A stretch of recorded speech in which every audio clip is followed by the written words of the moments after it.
با چراغ همی گشت گرد شهر، که از دیو و دد ملولم و انسانم آرزوست. زین همراهان سست عناصر دلم گرفت، شیر خدا و رستم دستانم آرزوست. گفتند یافت می نشود جستیم ما، گفت آن که یافت می نشود آنم آرزوست. بلغ العلا بکماله، کشف الدجا بجماله، حسنت جمیع خصاله، صلوا علیه و آله. اللهم صل علی سیدنا محمد.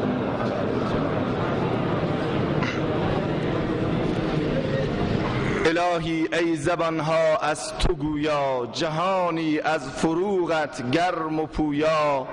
به کوه و جنگل و دشت و بیابان، تویی پیداتر از پیدا خدایا. خداوند قادر سبحان رو متشکر و سپاسگزارم از اینکه در روزهای نخست ماه ربیع الاول این توفیق رو به بنده عنایت فرمود تا در جمع گرم و پویا و صمیمی و معنوی شما مردم دین دوست، غمخوار دین، متبع سنت رسول خدا و عاشقان صحابه قرار بگیرم و از نزدیک شما عزیزان رو، جوانان، دانشجویان، طلاب علوم اسلامی، علمای بزرگوار، کسبه و بازاریان رو ملاقات کنم و دقایقی رو در خدمت شما بزرگواران باشم. حقا که در جمع علمای بزرگوار شما که به حق در بلوچستان هر جا انسان قدم میگذارد عرق شرمندگی بر جبین می نشیند که آیا بلوچستان هم جایی است که افراد الکن و بی علمی مثل بنده حضور پیدا بکنند و لب به سخن بگشایند. اما اصرار دوستان و به ویژه قشر دانشجو که قرار بود ابتدا جلسه فقط ویژه دانشجویان باشه، نمیدونم چی شد که عمومی شد. البته ناراحت نیستم از این جریان، به هر حال خوب شد. از یک نظر بسیاری از دوستان بر این باور بودن که من یا زندانم یا حداقل 7-8 ماه که مردم زیر زمینم. اما همه این خرافه‌گویی ها و این یاوه‌گویی ها و اتهامات و شایعات کذب که نمیدونم چه کسانی و با چه انگیزه‌ای پخش میکنند، حضور شما و رو در رو قرار گرفتن من و شما چشم حسودان را کور و اونها را به درک واصل کرد.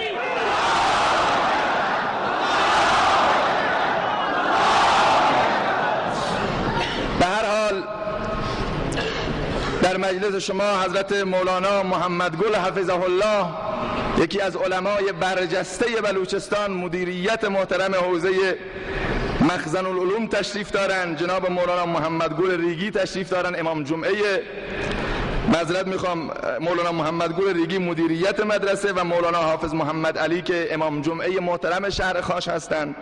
سایر علمای حاضر در جلسه که بنده اسامی بزرگوارشون رو نمیدونم و به ویژه قشر فرهنگیان و علمای بزرگوار و در رأس همه اصلا جوانان. من متاسفم از اینکه در شب گذشته هم زاهدان 1-2 جا برنامه داشتیم، در خراسان هم همچنان و در شبهای آتی مسیری که بلوچستان میریم هم هر شب 1-2 جا برنامه هست. امیدوارم که حنجره من توانایی بیان اون چه که ما فی الضمیر هست رو داشته باشه و در یک لحظه به قول اقبال لاهوری که زیبا میفرماید که بیا ای هم نفس با هم بنالیم، بیا ای هم نفس با هم بنالیم، من و تو کشته شأن جمالیم، دو حرفی بر مراد دل بگوییم، به پای خواجه چشمان را بمالیم. به هر حال دقایقی با هم درد دل میکنیم و پیرامون انسان کامل، انسان مکمل و انسان مؤمن و انسانی که مورد رضایت خدا و رسول هست صحبت خواهیم کرد. امیدواریم که خدای متعال اون ویژگی ها رو در ما هم احیا بفرماید. درود شریف رو عنایت بفرمایید.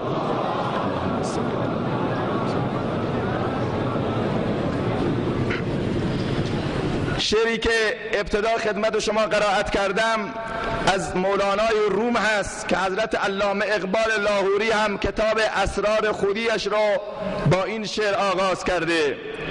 تمثالی هست که میگه شبی پیرمردی رو دیدم که چراغ به دست گرفته و کوچه پس کوچه ها رو طی میکند و گویا دنبال گم شده ای میگردد. سوال کردم که دنبال چی میگردی در این نیمه شب؟ چیو و کیو داری جستجو میکنی؟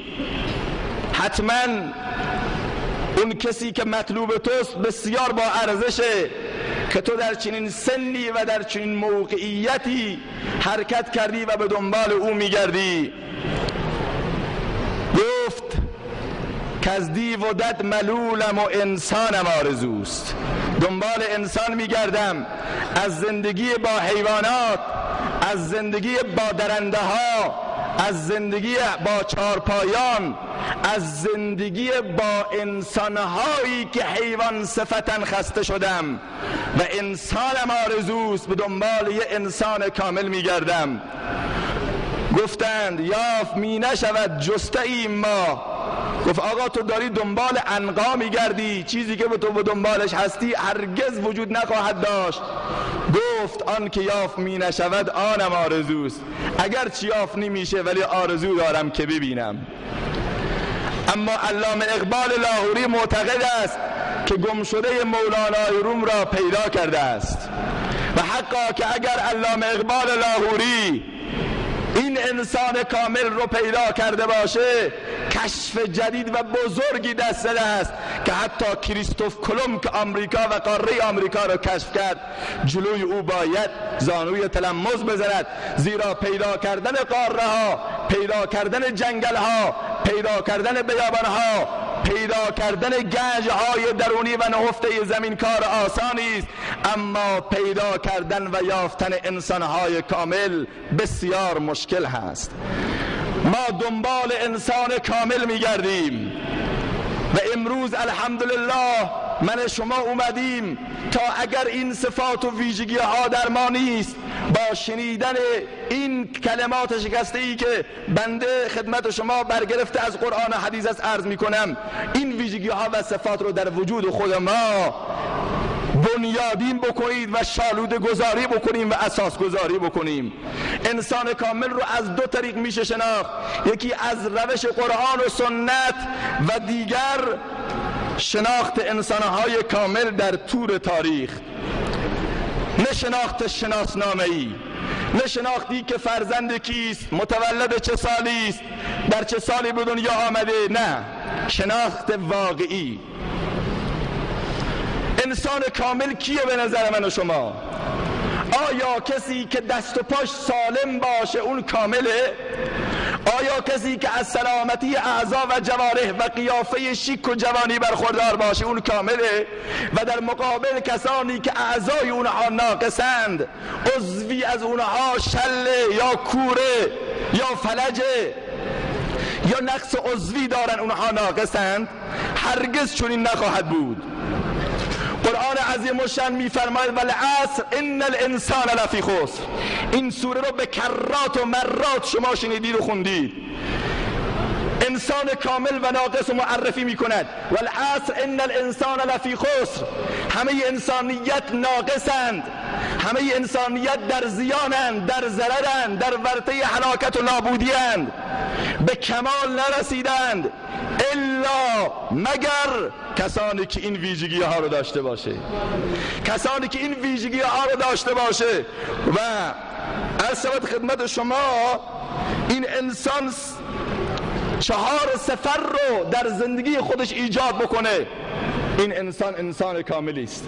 من باید چون که جمعیت ماشاءالله موج میزنه و هوا هم گرمه سعی ندارم زیاد مصدی اوقات بشم، ولیکن حداقل باید لب مطلب رو خدمت جوونا برسونم. من سالیان سال هست که بسیاری از جوانها زنگ میزدن در همین 1 و 2 روز به تلفن ما، همکارم گوشی رو بر می داشت میگفت شما قرار بیاین خاش، میگفتم بله، و سرکاری نباشه، گفتیم انشالله که سرکاری نیست.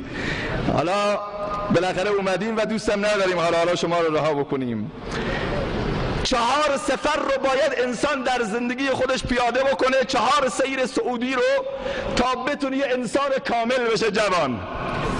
1 سفر انسان از خود به خدا، 2 سفر انسان همراه خدا در خدا، 3 سفر انسان همراه خدا در عبادت خدا، و 4 سفر انسان همراه خدا در میان خلق خدا برای نجات اون مخلوقات. این عنوانشه. حالا من توضیح میدم این سفرها معنیشون چیه. سفر اول سفر انسان از خود به خدا، یعنی این که انسان خودش رو نیست بکنه، از تمامی امیالش، از تمامی اغراضش، از تمامی اهدافش، از تمامی منافعش، از تمامی هویتش، از تمامی مملکت و ثروت و مکنت و قدرت و شوکت و فتوت و مردانی که داره همه رو برای رضای خدا ترک بکنه و یا برای رضای خدا استفاده بکنه. چه زیبا میفرماید شاعر: بگذر از فرزند و جان و مال خیش تا خلیل الله دورانت کنند. اگر میخوای انسان کامل بشی باید از خود بگذری و به خدا برسی، یعنی ایمان، یعنی عشق و محبت به خدا، یعنی جایی که خدای عزوجل از تو جان میخواد جانت ارزش نداشته باشد. و اذ ابتلی ابراهیم ربه بکلمات فاتمهن قال انی جاعلک للناس اماما. اون زمانی که ابراهیم از تمامی عرصه های آزمایشی خدای متعال سربلند و سرافراز و پیروز بیرون آمد، اونجا گفت انی جاعلک للناس اماما. حالا تو کامل شدی ابراهیم. اون زمانی که ابوبکر صدیق رضی الله تعالی عنه گل سرسبد صحابه این قصه رو به کراس شنیدید، وقتی میبینند که مشرکین مکه بر رسول خدا میتازند در کنار مسجد الحرام، فکر میکنن محمد کسی رو ندارن، زیر لگد و چوب میکنن، به باد ناسزا میگیرن، رسول خدا رو اذیت و آزار میکند. یکی از مشرکین مکه چشمش میافتد به رسول الله صلی الله علیه و سلم، رقت قلب دامنگیر او میشود، حالت احساسی به او دست میدهد، با خودش فکر میکند محمد امروز کی رو داره اینجا. هرچه در ذهن خودش مطالعه میکند غیر از ابوبکر صدیق کسی به ذهنش نمیاد و اینجاست که مستقیما به سراغ صدیق اکبر میرود و میگوید یا ابا بکر ادرک اخاک، ابو بکر رفیق و برادرت رو دریاب، محمد رو دریاب که مشرکین در تحت شدیدترین آزار و اذیت قرار داده بودن. اینجاست که ابو بکر صدیق میاد و اینجاست که انسانیت و کمال انسان به مرحله ظهور گذاشته میشه. بنابراین باید ابو بکر از خودش بگذره تا محمد رو نجات بده، از خودش بگذره تا به رسول الله برسه. اینجاست که مستقیما وارد عرصه می شود و با این جمله اتقتلون رجلا ان یقول ربی الله، آیا مردی را به این خاطر میکشید که میگه پروردگار من الله هست؟ دست بکشید از اونها. بلا فاصله مشرکین مکه رسول الله رو رها میکنن و به سر و جان ابوبکر میافتن و به قدری میزنن که مورخین مینویسن هرگز بینی و دهان ابوبکر صدیق شناخته و تمیز داده نمیشد. اینو میگن ایمان. اینو میگن کسانی که در مکتب رسول الله درس خونده بودن و سند فارغ التحصیلی رو از شخص رسول الله صلی الله علیه و سلم گرفته بودن و چندین شب رو در بیهوشی کامل به سر میبرن، اما به مجرد اینکه چشماش باز میشود وین محمد رسول الله، از احوال رسول الله بگید. مادرش میگه ابوبکر ول کن، محمد تو رو به این روز انداخته، پاشو غذا بخور، چند روز غذا نخوردی. میگه به خدا قسم تا زمانی که پیامبر رو نبینم، تا زمانی که چشمانم به دیدار رسول الله خنک نشه، هرگز من لب به آب و غذا نخواهم زد و تبسم بر لبانم نقش نخواهد بست. مستقیما ایشونو میبرن به خانه رسول الله صلی الله علیه وسلم.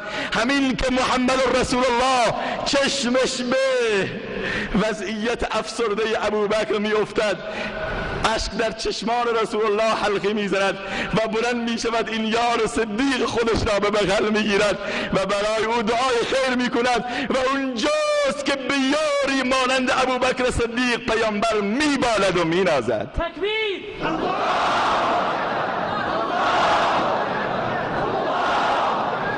بله جوان، ایمان یعنی این، از خود گذشتن و به خدا رسیدن یعنی این.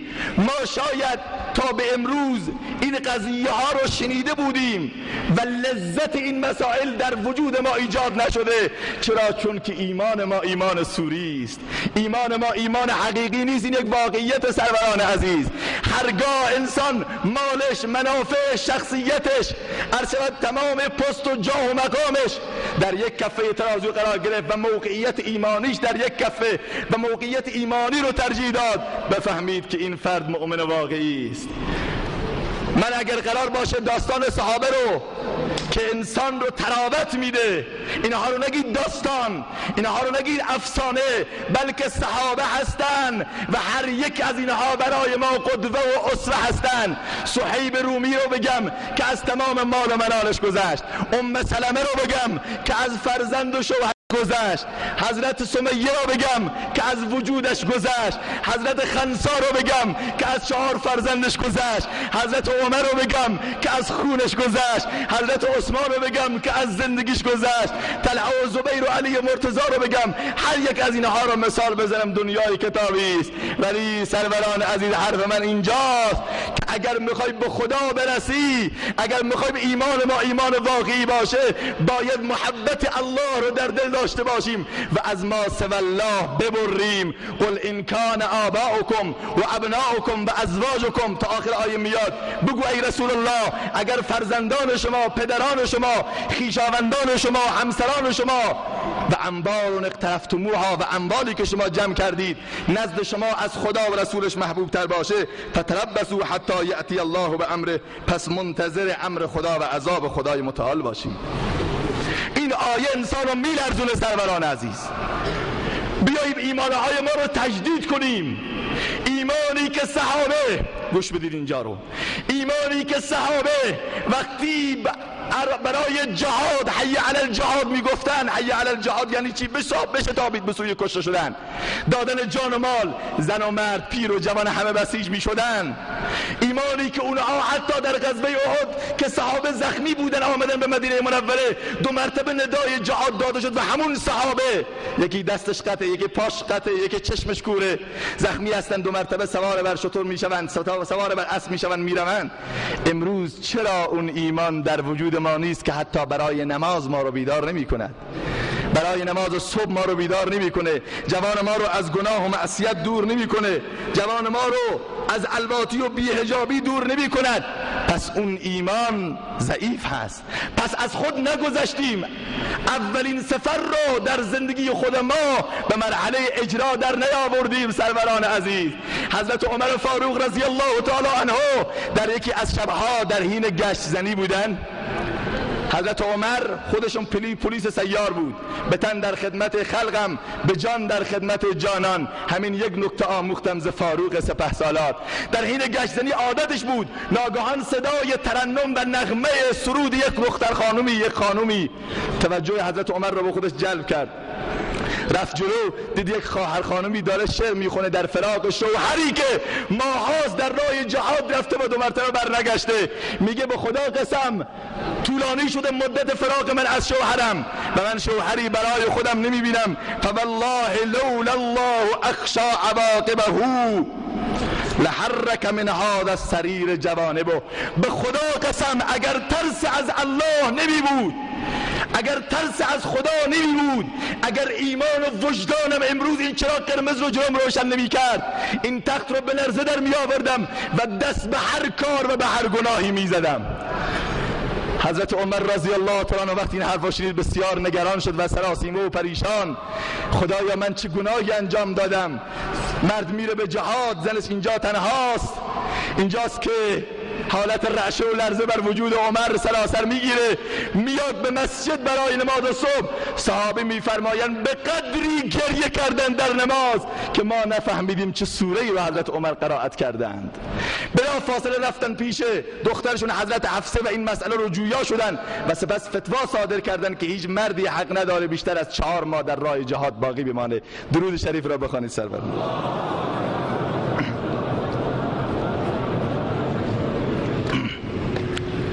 ببخشید هوا بسیار گرمه، نفس واقعا تنگ شد.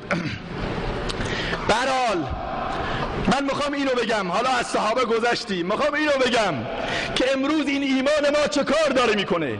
ایمانی که صحابه در همه عرصه ها، در همه میادین، در همه جبهه ها با اتکایی بر اون ایمان میرفتن و صبح پیروزی جلوی چشمان اونها چشمک میزد، ولی امروز سخن ما رو انسانها نمیفهمند.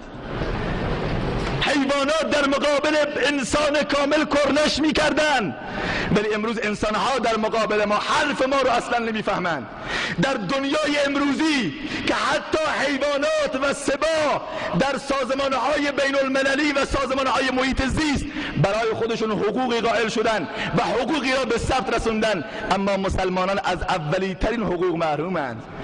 امروز اگر در دنیای معاصر بوزینه ای را، میمونی را در دنیای غرب کسی به قتل برساند، باید مورد بازخواست قرار بگیره، جریمه بشه، زندانی بشه و باید تمام تاوان را باید بپردازد. ولیکن بچه های مسلمان ها، بچه های عراق، بچه های افغانستان، بچه های فلسطین دارن زیر دست پا له می شوند، اما کسی نیست بگه های سازمان های حقوق بشر، های مدعیان دموکراسی کجایید شما؟ اگر شما طالب نفتید و دنبال تروریست هستید، این بچه های بیگناه چه کار دارن میکنن؟ گناه این زنها چیست؟ گناه اون فرزندان مسلمان در ابو غریب و در گوانتانامو چیست که میایید سگهای درنده و هار را، حتما یاد از اینترنت دیدید، سگهای نجس رو به جون سربازان مسلمان می اندازن و از اونها اقرار میکشن، به اونها اعلان میکنن که یا دست بردارید و اون چی که ما فی الضمیر دارید بگید، وگرنه بزرگترین اهانت رو در ماه مبارک رمضان میدونید چه کار کردن؟ قرآنها رو، کلام پاک رو دست گذاشتن رو نقطه عطف و روی زخم مسلمانان و قرآنها رو از دست سربازان مسلمان گرفتن و نعوذ بالله روی قرآنها ادرار کردن. ای توهی از ذوق و شوق و سوز و درد، میشناسی عصر ما با ما چه کرد؟ عصر ما را ز ما بیگانه کرد، از جمال مصطفی بیگانه کرد. سوز او تا از میان سینه رفت، جوهر آینه از آینه رفت. دل ز غیر الله به پردازه جوان، این جهان کهنه در بازه جوان. تا کجا بی غیرت دین زیستن، ای مسلمان مردن از این زیستن. واقعا امروز مرگ بهتره. به رسول الله اهانت میکنن، به صحابه رسول الله اهانت می شود، به قرآن پاک اهانت می شود، به حیثیت و ناموس و شرف مسلمانان اهانت می شود. اون موقع هنوز جوان ما مشغول میخواری و زنابازی و نعوذ بالله فساد و فحشای خودش است و هرگز فکری برای این قضایا نمی کند. واویلاست، اینجاست که باید بگیم انا لله و انا الیه راجعون. برگردیم ایمان را در وجودمان احیا بکنیم، برگردیم سروران عزیز محبت الله و محبت رسول رو در اذهان و در ریشه قلوب ما اینها را بدوانیم. ما کمتر نیستیم از زنان صحابه. دومین سفری که باید انسان انسان کامل باید داشته باشه سفر انسان همراه خدا در خدا. یعنی چیه؟ یعنی شناخت خدا، شناخت خدا به عنوان موحد، به عنوان یکتا و خدای واحد و احد، و دومی که متصف شدن به صفات الهی. یه واقعیت رو قبول کنید جوونا، با اون این که ما مسلمان موروثی هستیم، اسلام و ایمان برای ما به ارث رسیده، خدا رو نشناختیم. خدای متعال میفرماید و ما خلقت الجن والانس الا لیعبدون، ای لیعرفون، من انس و جن را خلق نکردم برای که منو بشناسن. بشناسیم خدا رو، بدونیم الله واحده، بدونیم الله یکتاست، بدونیم الله کمککاره، بدونیم هنگام مشکلات خداست که به درد انسان میخوره، بدونیم اون خدایی که در شکم مادر من و شما را زنده نگه داشت، و اون خدای متعال قبل از این که ما به دنیا بیایم پستان مادر رو پر از شیر کرد، قبل از این که به دنیا بیایم که مبادا احساس گرسنگی بکنیم، که غم روزی مخور بر هم مزن اوراق دفتر را، که پیش از طفل ایزد پر کند پستان مادر را.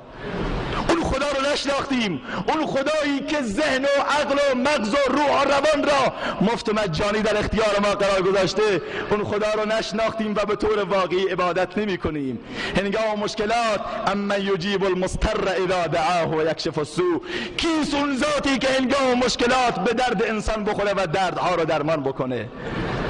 غیر از خدا کسی دیگه هست؟ نیست واقعا. ولی به این واقعیت رسیدیم امروز. عقیده ما به یک زیارت، عقیده ما به یک قبر، عقیده ما به یک دکتر، عقیده ما به یک نمیدونم پیر به مراتب بیشتر از خداست. این واقعیته. طرف میره پیر و زیارت و آقا و فلان همه جا رو میزنه، بعد از این که دید همه جا مشکلش حل نشد میگه خدایا تو هم یک رحمی بکن. خدا خط آخر قرار داره.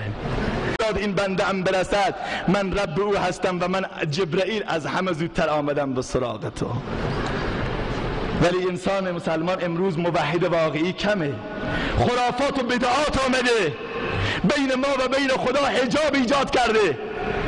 طرف مشکل داره میگه بریم به زیارت فلان پیر صاحب که اونجا مشکل ما رو حل میکنه، بریم به گنبد خضرای محمد، بریم نمیدونم زیارت امام رضا، بریم زیارت ابوبکر تایبادی، بریم زیارت ابوبکر نمیدونم عبدالرحمن جامی، مشکل ما رو اونجا بگیم مشکل ما رو حل کنه. چقدر ما بی انصافیم. خدا رو رها کردیم دنبال کی میگردیم؟ حضرت آیت الله برقعی رحمت الله علیه، یکی از علمای بزرگوار اهل تشیع که در آخر سنی شدن ایشون، من یک نواری از ایشون گوش کردم.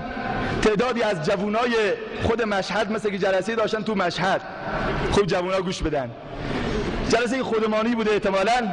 میاد یک جوانی ازش سوال میکنه، میگه آقای استاد، میگه بله، میگه ما از زیارت ها مستقیما کمک نمیخوایم، ما نمیگیم فلانی عبدالرحمن جامی، محمد رسول الله، ابوبکر صدیق تو ما رو کمک کن، تو مشکل ما رو حل کن.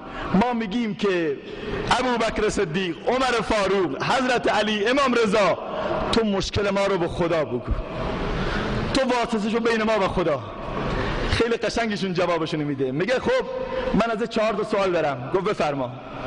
گفت وقتی که میگی یا فلان یا ابوبکر یا عمر، اون لحظه ای که صدا میکنی در کنار قبرش هم ایستاده ای، خدا به تو نزدیکتره یا اون امام؟ این نگاهی کرد و گفت که خدا نزدیکتره. گفت بله، خودش میگه که نحن اقرب الیکم من حبل الورید، ما نه تنها از اون فرد به تو نزدیکتریم بلکه از خودتن به خودت نزدیکتریم، از شهرگ گردن به تو نزدیکتریم. نحن اقرب الیکم من حبل الورید و اذا سألك عبادی عنی فانی قریب، من نزدیکم از اون چی که تو فکر بکنی.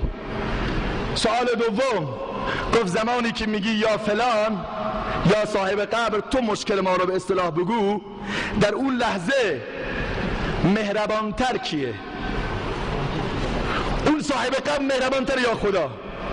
یک شورتی زد و فکری کرد و گفت خدا که مهربانتره. گفت بله، انه هو ارحم الراحمین، آیات قرآن میخوند، هو الرحمن الرحیم، معلومه که از مادرم به تو مهربانتره.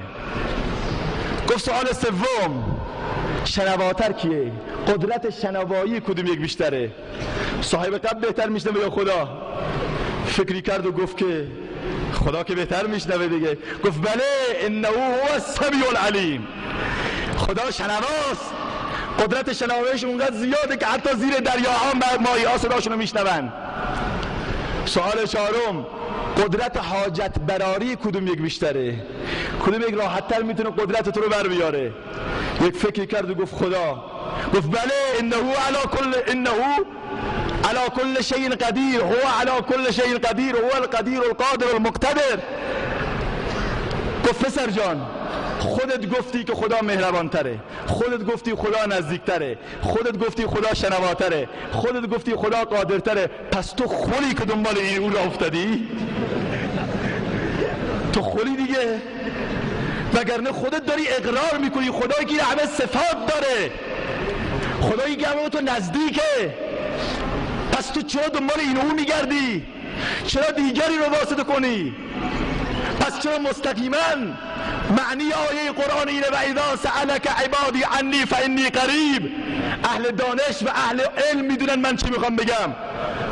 ما تو قرآن یسألونک زیاد داریم، یسألونک عن الانفال، یسألونک عن الاهله، یسألونک عن المواقیت، یسألونک عن الخمر والمیسر، که از پیغمبر سوالات مختلف میکردن، همه جا میگفت قل محمد تو بگو. یسألونک عن الانفال قل الانفال، تو بگو انفال مال غنیمت اینطوریه. یسألونک عن الاهله قل هی مواقیت، یعنی همه جا بعد از یسألونک قل میاد. اینجا و اذا سألک عبادی عنی نمیگه قل انی قریب. سبحان الله، رمز قرآن رو ببینید، توحید رو از قرآن باید یاد بگیریم. نمیگه قل انی قریب، نمیفرماد بگو محمد که من نزدیکم، نه، میگه وقتی که بندگانم از من سوال میکنم پس من نزدیکم، یعنی حتی محمد هم نباید واسطه بین بنده و بین خدا باشه. اینه معناش. توحید یعنی این، سفر از همراه خدا در خدا یعنی این.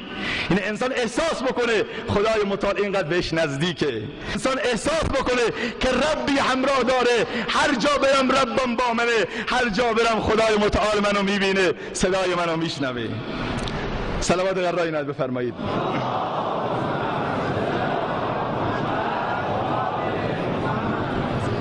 و سفر سوم، سفر انسان همراه خدا برای عبادت خدا. این نکته رو خیلی کم داریم متاسفانه. خدا رو میشناسیم، ایمان به خدا داریم، ولیکن میگه عبادت نمیتونم بکنم. به شدت و به کثرت زنگ میزنن جوانهایی که آقا ما نمیتونیم نماز بخونیم. ایمان درخته و عبادت میوه اون درخته. درختی که میوه نداشته باشه چه ارزش داره؟ عبادت میوه های اون درختن و اخلاص و للهیت، همراهی خدا، شیرینی اون میوه هست. درختی که میوه نداشته باشه ارزش نداره، درختی که میوه داشته باشه، میوه شیرین نداشته باشه هم ارزش نداره. پس روح ایمان عبادته و روح عبادت اخلاصه. جوان مسلمان بیایم عابد واقعی بشیم، بیاییم ما فرزندان رسول الله هستیم و سنگ تبعیت از رسول الله رو به سینی میزنیم و امشب محبت رسول الله من و شما رو اینجا جمع کرده در این هوای گرم، وگرنه نه من بیکارم و نه شما بیکار در این هوای گرم تحمل بکنید. دل به محبوب حجازی بسته ایم، زین سبب با یک دیگر پیوسته ایم. نیست از روم و عرب پیوند ما، نیست پابند نسب پیوند ما. بیاییم عابد واقعی باشیم. رسول الله صلی الله علیه و سلم در مرض الوفاتشون، شما در صحیح بخاری حتما شنیدید، در مرض الوفاتشون که بیماری که سرانجامش به فوت پیغمبر انجامید، نمیتونستن به مسجد برن. یک روز چندین بار بیهوش شدن. به مجرد اینکه بیهوش می آمدن میگفتن اصل المسلمین، آیا مسلمانان نمازشو خوندن؟ صحابه میگفتن نه یا رسول الله. 2 مرتبه بیهوش میشد. بیهوش که می آمد میگفت آب بریزید روم، آب میریختن، میخواستن بلند بشن بیام مسجد، 2 مرتبه بیهوش می آمد. چندین بار تا اینکه بالاخره زیر شانه های پیغمبر رو گرفتن و رسول الله پاهاش روی زمین کش میخورد و به طرف مسجد آمد. اون موقع جوان ما به خاطر یک سریال، به خاطر اینترنت، به خاطر چت، به خاطر بازی با موبایل، به خاطر اینکه پیروزی استقلال رو ببینه، برای اینکه بازی در هنگ کنگ و نمیدونم آمریکا و اروپا رو تماشا بکنه، فرض خدا رو قضا میکند. سبحان الله سبحان الله. یادم آمد قصه ای که حضرت مولانا محمد عمر، همتون بگید رحمت الله علیه، سر کلاس بیان کردن. خودشون میفرمودن من رفتم به روستایی رفتم، چیز عجیب و غریبی دیدم که از مسجد یک طنابی کشیده شده و داخل روستا میره. تعجب کردم این طناب مال کیه و مال چیه؟ اینو برای چی گذاشتن؟ تحقیق این طنابو بردم که متوجه شدم. های جوان گوش بده، من با تو هم. متوجه شدم که یک فرد پیرمردی کوری هست، چشم نداره و کسی هم نداره اونو به مسجد بیاره. این گفته طناب ببندید تا من 5 وقت در شبان روز این طناب بگیرم و دوان به مسجد بیام.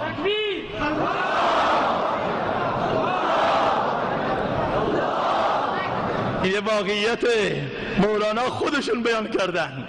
میگه من رفتم پیشانی او رو بیسیدم، گفتم تو چطور در این حالتی که لیس علی الاعما حرج، بر تو حرجی نیست، مشکلی نیست به مسجد نیای. یه جمله گفت که انسان وقتی بخواد بگه بغض در گلوش میگیره. گفت من چطور صدای الله رو بشنوم که بگه الله اکبر، من بزرگم، ولی من بگم خدایا نه. نیامدن به مسجد یعنی هنگامی که اذان میده جوان صلیب دور گردنش انداخته پشت به مسجد داره میره، این یعنی نگفتن به خداست. هنگامی که اذان گفته میشه و در جوان کوچکترین احساسی رو وجود نمیاره، یعنی ضربه زدن به همه ریشه های اسلام، یعنی ضربه زدن به جگر عمر فاروق که در آخرین نماز که در محراب بود، هنگامی که خنجر تو قلبش قرار گرفت در نماز صبح توسط ابو فیروز ابو لؤلؤ ملعون که امروز تو کاشان براش بارگاهی درست کردن و طواف میکنند، وقتی که بیهوش شد و به هوش آمد، اولین سوالش این نبود که کی منو کشت، برای چی منو کشتن، گرفتین یا نه، انتقام گرفتین یا نه. گفتن نه، هیچ یک از اینها نبود سوالش، فقط سوالش این بود اصل المسلمون صلاة الفجر، آیا مسلمانان نماز صبح خوندن؟ همین که گفتم بله، عمر فاروق بیهوش شد که من نتونستم یه نماز رو ادا بکنم. اون موقع رو جوان ما راحت با خاطر بازی فوتبال نماز فرض و قضا میکنه. چطوری ما دو تا صحابه آمدن نزد رسول الله صلی الله علیه و سلم، گفت بابام فوت کرده یا رسول الله. پیامبر گفت ابوبکر و عمر برن غسلش بدن، کفنش بکنن. ابوبکر و عمر رفتن حالت گریان، برگشتن گفتن چیه؟ گفت یا رسول الله اون تبدیل به بوزینه شده. پیامبر فرمود علتش چه بوده؟ جوان رو خواست، خانمش رو خواست، گفت این مسلمان بود اما به نمازها اهتمام نمی‌ورزید، به عبادت خدا اهمیتی نمیداد. امروز واقعیت اینه اگر مجلس ساز و سرنا باشه، داعی شیطان صدا بکنه، همه میریزن تو صحنه، اما خدای متعال صدا میکنه که بیا من منتظر تو ام، تو کجا داری میری؟ همه جا دنبال تو میگردم، بیا با من راز نیاز کن، من الله منتظر تو ام. ان الله یبسط یده باللیل یتوب مسیء النهار، دستشو دراز میکنه تا گم شده ها رو بگیره، ولیکن گم شده امت رسول الله میگه من وقت ندارم، برایم فرصتی باقی نمانده است. پس بیاییم و نمازها رو احیا بکنیم، عبادت رو برای رضای الله خالص برای الله انجام بدیم و آخرین سیر من و شما و سفر ما، سفر انسان همراه خدا برای در خلق خدا برای نجاتشون. این نکته را خوب گوش کنید که امروز در جامعه ما بلا از در و دیوار میبارد، مفاسد به اوجش رسیده، سیدی های مبتذل، بی‌حجابی، فساد و فحشا، تهاجم فرهنگی، رذایل اخلاقی به اوجش رسیده. اصل اینترنت و پیشرفت و صنعت اینهاست، ولیکن ما مسلمان ها راحت نشستیم، دست رو دست گذاشتیم، فقط نماز میخونیم، خود ما طاعت و عبادت میکنیم، این کافی نیست. انسان کامل کسی است که همراه خدا در میان خلق خدا مسافرت بکنه. به قول حضرت استاد ندوی رحمت الله علیه چی می‌فرماید؟ الا ان الامم تعیش بالرسالات لا تعیش بالثقافات. امت‌ها با رسالت خودشون زنده هستند. امت رسول الله برای این افضل الامم قرار گرفتن که کار دعوت رو انجام میدن. اون کاری که ربیعی ابن عامر وقتی آمد اونجا در حضور پادشاه ایران گفت از جون ما چی میخوایم؟ ثروت، دولت، قدرت، حشمت، پست، مقام؟ نه. گفت الله بتعثنا لنخرج العباد من عبادت العباد الى عبادت رب العباد. خدا ما رو برانگیخته تا بندگان رو از بردگی و بندگی انسان ها نجات بدیم. انسان حیفه که بردگی انسان رو بکنه. آدم از بی بصری بندگی آدم کرد. گوهری داشت ولی نظر قباد و جمع کرد. او ز اخلاق غلامیز سگان خوارتر است. من ندیدم که سگی پیش سگی سر خم کرد. این وظیفه امروز به دوش کیه؟ جهان غرب با تمامی ابزارش اومدن تو صحنه. آمریکا و اسرائیل با اینترنتشون، با کامپیوترشون، با ماهوارهشون، با تمامی ابزارها آمدن تو صحنه و تبلیغات مسیحیت میکنن. مگر نشنیدید در افغانستان 20 تا مبلغ کره جنوبی رو برای چی دستگیر کردن؟ برای چی اومده بودن؟ در عراق این همه مبلغ مسیحی برای چی اومده؟ تو ایران ما داره تبلیغات میکنن. تعدادی از جوانهای خام ما بلا فاصله در دام این اهریمنها قرار میگیرن و راحت همه چیزو خط میکشن و توهین میکنن به اسلام و پشت پا میزنن به رسول الله صلی الله علیه وسلم. اینجا مسئولیت کیه که بیاد اسلام ناب محمدی رو عرضه بکنه؟ این فحشایی که در میان جوونه هاست از بلوچستان دیگه انتظار نداشتم. وقتی یه برادری زنگ زد زجه گریه میکرد، گفت فلانی بیا که اینجا فساد به اوجش رسیده. گفتم چی شده مگر؟ گفت بیا که جوونه ها عجیب حالتی رو برداشتن، خودشونو آرایش میکنن و زیر ابروهاشونو بر میدارن، آقایون و پسرا و جوونه ها ابرو باریک میکنن. گفتم استغفر الله، باریک کردن ابروها برای زنان حرامه و پیغمبر لعنت کرده. اون موقع جوان مسلمان ما داره این کار رو میکنه. من این چیز رو در اقبال خونده بودم که قبلا میگفت وای قومی کشته تعمیر غیر، تدبیر غیر، کار او تخریب خود تعمیر غیر. میشود در علم و فن صاحب نظر، مهندس میشه ولی از وجود خود نگردد با خبر. نقش حق را از نگین خود سترد، در ضمیرش آرزو آزاد مرد. جان به تن چون مرده ای در خاک و گور، از حیا بیگانه پیران کهن، نوجوانان چون زنان مشغول تن. شب روز جلو آینه ور میرن. جوونی که خدا رو فرستاده تا دنیا رو بیدار بکنه، این حتی به فکر بیداری خودش هم نیست. شب روز با جست موش ور میره، با ابروش ور میره، با ریشش ور میره که چطور به مد روز در بیاره، با لباسش ور میره. شب روز به این مسئله مشغول شده.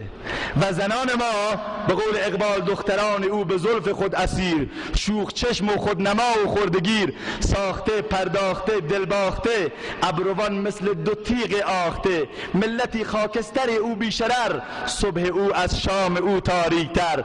منعمان او بخیل و عیش دوست، غافل از مغزند و اندر بند پوست. قوت فرمان روا معبود او، در زیان دین و ایمان سود او. از نیاکان دفتری اندر بغل، الامان از گفته های بی عمل. این سیدیه های مبتذل، این اعتیادی که امروز در میان جامعه رواج پیدا کرده، به خدا بزرگترین معضله. جوانی که به دامن اعتیاد گرفتار بشه هیچ چیز براش ارزش نداره. پس بنابراین ما باید هم در عرصه اخلاق، هم در عرصه سیاست، هم در عرصه مذهب باید دفاع بکنیم. باید تبلیغات داشته باشیم، باید حرکت بکنیم به سوی جلو. نباید ما بنشینیم و بخوابیم و دیگران برای ما تصمیم بگیرن. حضرت استاد ندوی رحمت الله علیه میفرماید برای مسلمانان مقیم شیکاگو وقتی صحبت میکنه خیلی جالب میفرماید. میگه که بشریت قرن 21 روح را در همه جمادات دمید و همه آهنالات را ناطق و سیار قرار داد، اما روح را در کالبد خود بشریت ندمیده است و آدمیت اینجا مرده اند. این یک مسئله است. مسئله دوم در بحث مذهب هست.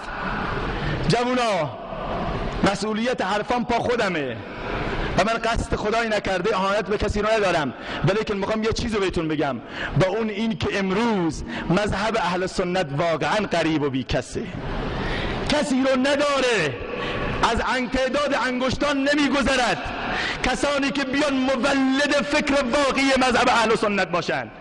در رسانه ها، در تریبونه ها، در مجلات، در نشریات، در صدا و سیما، همه جا برن اعلان موجودیت بکنن و از حیثیت خودشون دفاع بکنن و بگن آقا مذهب ما اینه، عمری که مورد اهانت قرار میگیره اینه، ابوبکری که بهش اهانت میشه اون کسی است که رسول الله برداشت با دست خودش تو محراب گذاشت و پشت سرش اقامت کرد. من فکر میکنم هیچ کس قصد توهین نداره. ضعف از ماست. واقعیت رو قبول بکنیم. درست وظیفه‌مون رو انجام ندادیم. اگر امروز بلند میشه مجله خانواده سبز که باید بگیم خانواده قرمز جهنمی به حضرت ام المؤمنین مادر مؤمنان حضرت عایشه صدیقه اهانت میکند، به او رو بدترین زن عالم میخواند، اون مشکل مال خودش نیست. ابراهیم حاتمی کیا یه فرد کوچیکی نیست، همه میشناسنش، ولیکن مشکل اونجاست که میدون داده نشده که ما بزرگان خود ما رو معرفی بکنیم. امروز واقعا عایشه صدیقه فرزند صالحی ندارد که از او حراست و حمایت و دفاع بکند.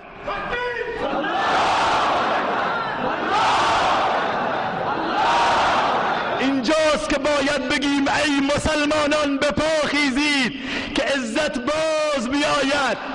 بلند بشیم. ما هرگز جنگ و ستیز رو برای هیچ قوم مسلمان جایز نمیدونیم، ولیکن باید اونقدر از صحابه بگیم، اونقدر از عایشه بگیم، اونقدر از پاکی عایشه، از عفت عایشه، از علم عایشه، از صداقت عایشه، از این که عایشه صدیقه مفتخر بود در آخرین لحظات عمر رسول الله صلی الله علیه و سلم. محمد رسول الله در دامان عایشه از دنیا رفت.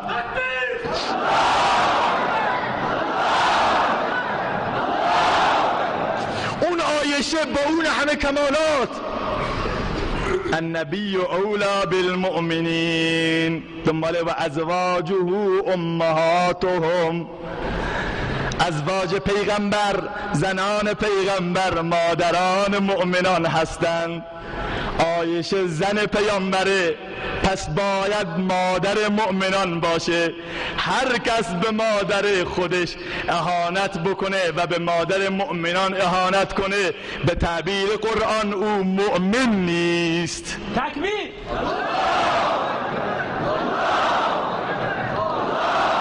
اینو همه میدونن. خود حضرت آیت الله خامنه‌ای در یکی از سخنرانی‌هاشون عایشه رو ام المؤمنین خواندن. مجله سبز در شماره بعد معذرت خواهی کرد. معذرت خواهی به درد ما چی میخوره؟ تو لعنت کردی نعوذ بالله، تو اهانت کردی به ام المؤمنین عایشه، بعد می معذرت خواهی میکنی از جامعه اهل سنت. برو از خدا معذرت خواهی بکن. و بعد مجله چرا بیاد معذرت خواهی بکنه؟ چرا فرد آقای حاتمی کیا نمیاد معذرت خواهی بکنه؟ هشدار باید داد که آقای ابراهیم حاتمی کیا، به خدایی که محمد را به رسالت فرستاد ایمانت نابود شد و از بین رفت.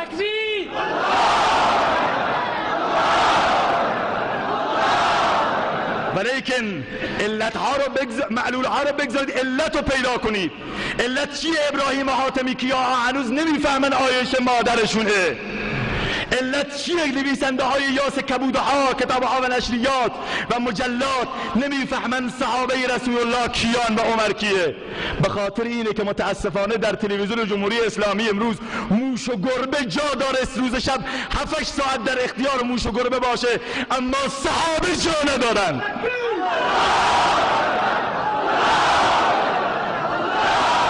بس آقا، ما چیتوز و پفک نمیخوام برای ما تبلیغ کنید. ما نمیخوایم. بگذار گاز ما رو بکشه، بگذاری زلزله ها ما رو ویران بکنن، بگذارید از گرسنگی بمیریم. چیتوز و پوفک چیه؟ این انصافه که چندین میلیون اهل سنت حتی برنامه‌ای برای شناساندن صحابه در تلویزیون جمهوری اسلامی ایران که ام القرای جهان اسلام نداشته باشه؟ بله، باید بگن ابراهیم حاتمی کیاها، باید بگن سخنورها، باید بگن آقای دانشمند ملعون که بگه عایشه نعوذ بالله از زن لوط بدتره.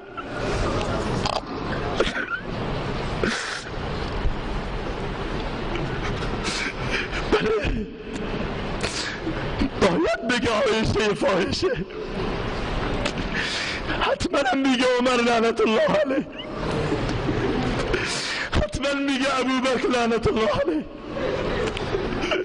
چرا؟ چون ابوبکر کسی رو نداره، چون عمر امروز کسی رو نداره.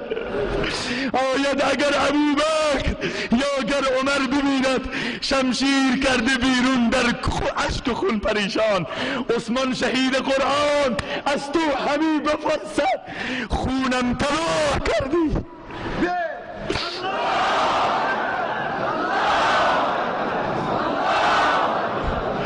دانشجوی اهل سنت قبل از اینکه بیام اینجا کتابی داده دست من، یعنی اسمش از یاس کبود. به خدا نه هر سنی و نه هر شیعه بلکه هر کس مسلمان باشه این کتابو بخونه دست و پاش به لرزه میفته و میگه مبادا قهر خدا الان بیاد و همه رو به زمین ببله. عمر رو نعوذ بالله در این کتاب لعنت فرستاده، عمر رو بی غیرت خونده، به ابوبکر تاخته، به عمر فاروق تاختن. موقع هم سال ما سال اتحاد ملی و انسجام اسلامی، هفتمون هفته وحدته. قطعاً مسئولین اصلی نظام، بنیانگذار جمهوری اسلامی ایران و رهبر معظم انقلاب، وقتی سال اتحاد ملی انسجام اسلامی و هفته وحدت میذارن، معناش این نیست که یک هفته وحدت کنیم. معنیش اینه؟ معنیش اینه که این یک هفته باید نمادی، آموزشی برای وحدت همه سال باشه. و آیا این وحدت واقعاً این وحدته که از کتابها و نشریات و حتی صدا و سیما که مربوط به جامعه اهل سنت افرادی بیان به اونجا به صحابه رسول الله اهانت کنن؟ آخر ما از صحابه کیو بالاتر داریم؟ صحابه ای که خدا به اونها نمره 20 داد رضی الله عنهم و رضوا عنه گفت. عایشه ای که مادر ماست. بیاییم، ما به خدا بدخواه نظام نیستیم، ما نظام اسلامی میخواهیم، نظامی که بر پایه های قانون اساسی مستحکم باشه، نه که خدای نکرده اعمال سلیقه بشه. این اعمال سلیقه است. وگرنه گفتم رهبر معظم انقلاب عایشه رو ام المؤمنین خواندن. تفسیر المیزان و تفسیر نور، دو تا از کتب‌های بزرگ شیعه، آیات براءت رو در شأن ام المؤمنین عایشه گذاشتن. من نمیدونم کسانی که با عایشه اهانت میکنه، این دانشمند ملعون وقت عایشه رو میخوانه این 16 17 آیه سوره نور را کسی انکار بکنه به خدا کافره.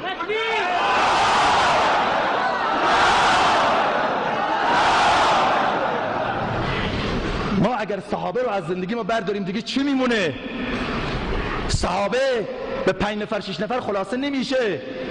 حسن و حسین کوچک بودن، علی خودش کوچک بود، فاطمه هم زن بود. بسم الله الله اکبر. پس دینو به ایران کی آورد؟ امروز شما مسلمان اینجا دینو کی آورد؟ آیا عمر فاروق نبود؟ آیا راهنمودها، رشادتها، حماسه آفرینیها، دلاورمردی های صحابه نبود؟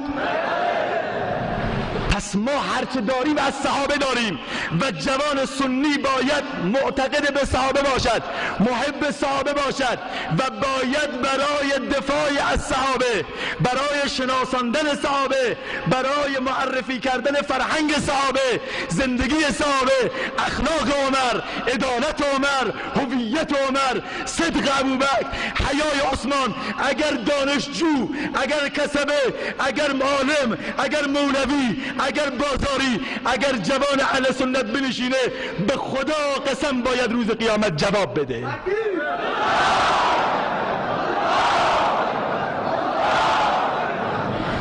بنابراین شما باید، ما نمیگیم سر جنگ برداری، نه، امروز دنیا دنیای جنگ نیست، دنیا دنیای منطقه، گفتگوی تمدن هاست، عرصه فرهنگ. بنویسید نویسندگان، گویندگان بگید، فکر کنندگان فکر کنید، علما، دانشجویان، همه. بعضی از افراد وقتی که انسان با این دوستان برادران اهل تشیع میشینه، عمر رو براش فاروق رو براش تعریف میکنه، اصلا انگشت میگیره، عمر فاروق اینه؟ داماد علی مرتضی است؟ ما به داماد خود ما داریم اهانت میکنیم؟ نمیدونن. چرا؟ چون که با کمکاری کردیم. از طرف دیگر کمکاری شده. بله، تلویزیون تو اختیار ماست. حداقل نزدیک به 1/4 جمعیت اهل سنتن در ایران. 1/4 برنامه که نه، 1/10 برنامه که 1/100 برنامه دست ما نیست. اون به جاش، ما اصلا نیازی هم نداریم. بحث سیاست من کاری ندارم، من بحث مذهبی دارم مطرح میکنم و این واقعیت انسان مسلمان زندش به عقیدشه، به عقیدش زنده شه و به مذهب زنده است. انسانی که عقیده نداشت، به مذهبش پایبند نبود، به صحابه اعتقاد نداشت، اون سنی به درد ما نمیخوره. آقا بندازید تو زبالدان تاریخ. پس بنابراین باید حرکت بکنیم و در این راستا 4 تا شرط داره. 1. شجاعت. شجاع باشید. این درس رو به قول علامه اقبال لاهوری چه زیبا میفرماید: ای که در زندان غم باشی اسیر، از نبی تعلیم لا تحزن بگیر، این سبق صدیق را صدیق کرد. سرخوش از پیمانه تحقیق کرد، چون خدا داری ز غم آزاد شو، از خیال بیش و کم آزاد شو، قوت ایمان حیات افزایدت، ورد لا خوف علیهم بایدت، چون کلیمی سوی فرعونی رود، قلب او از لا تخف محکم شود، بیم غیر الله عمل را دشمن است، کاروان زندگی را رهزن است، هر که رمز مصطفی فهمیده است، شرک را در خوف مضمر دیده است. کسی که خدا را میشناسه دیگه شجاعت باید داشته باشه، لا یخافون لومة لائم باید باشه. 2. حکمت و تدبیر. با تدبیر بریم جلو، با احساسات نه هرگز. ما اهل اهانت نیستیم، ما اهل سنت اهل اهانت نیستیم، ما اهل منطقیم، معرفی میکنیم. شیعه هم همونطوره، بزرگانشون. ولیکن این افراطی ها، این افرادی که حتی از مذهب شیعه خبر ندارین، آقای دانشمند، به دروغ برمیداره میگه آقا ام کلثوم که زن عمره اون دختر ابوبکر بوده. ای بی انصاف، تو دست راست و چپ تو بلد نیستی واقعا. پس پاره کن اصول کافی رو که اونجا که میاره امام باقر میفرماید حضرت ام کلثوم زن عمر بوده و بعد از شهادت عمر آمده تو خانه علی باباش عدت گذاشته. اصول کافی رو پاره کن دیگه.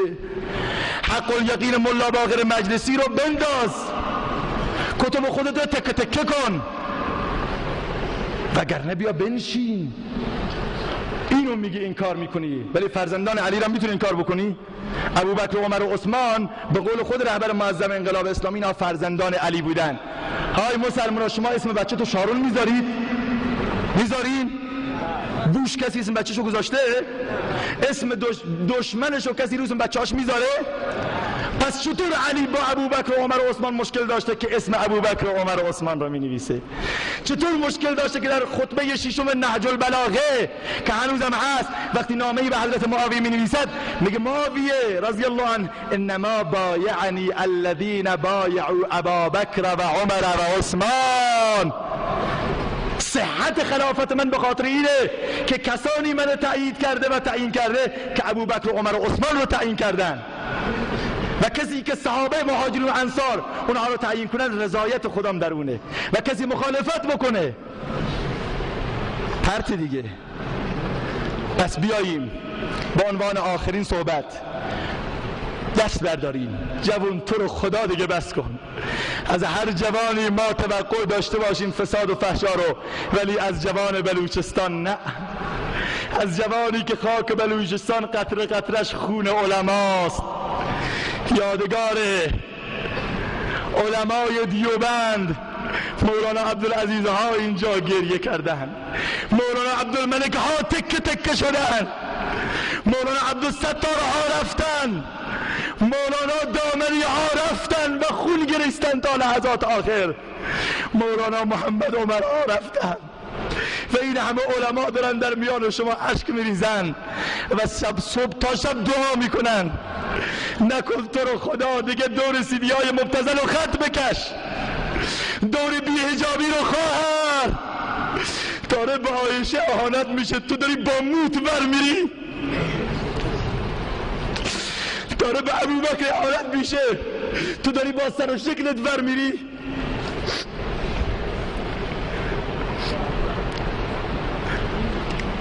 این چه وضعیتی است؟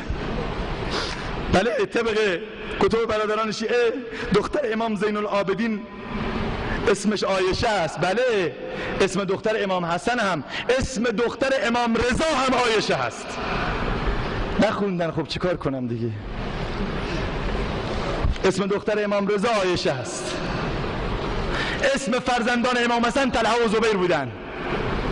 بگذاریم از اینها، ما کاری به کسی نداریم، خواسته نظام ما این نیست، نظام هم این چیزها رو نمیخواد، واقعا نمیخواد.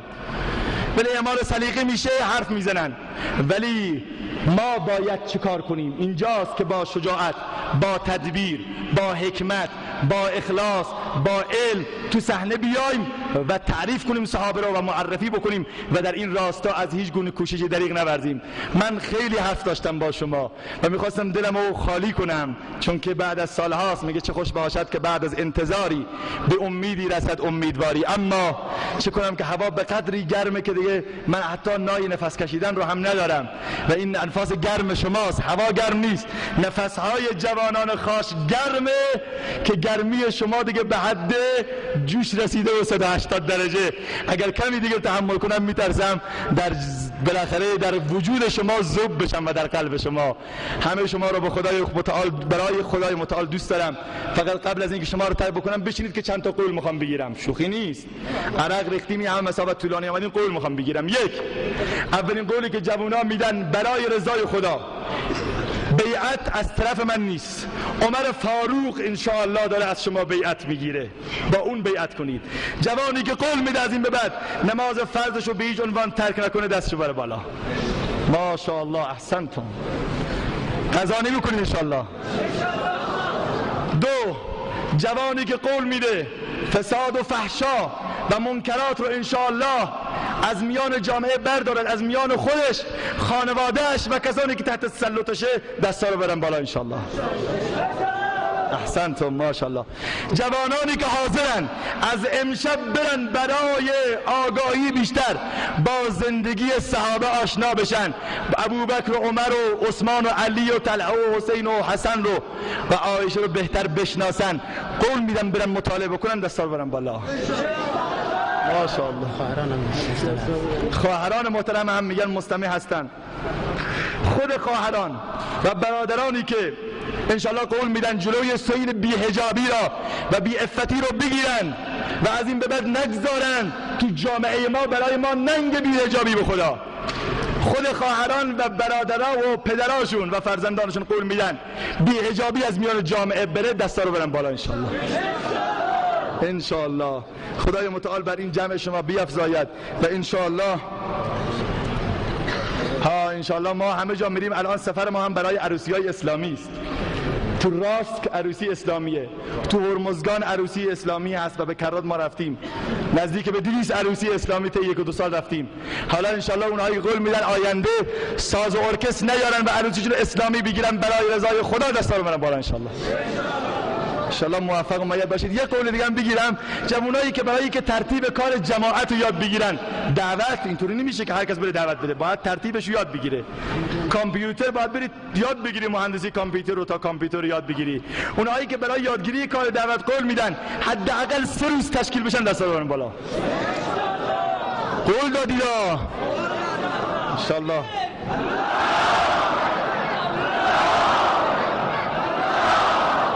همه شما را به خدای بزرگ میسپارم، دوستتون دارم، موفق و مؤید باشید.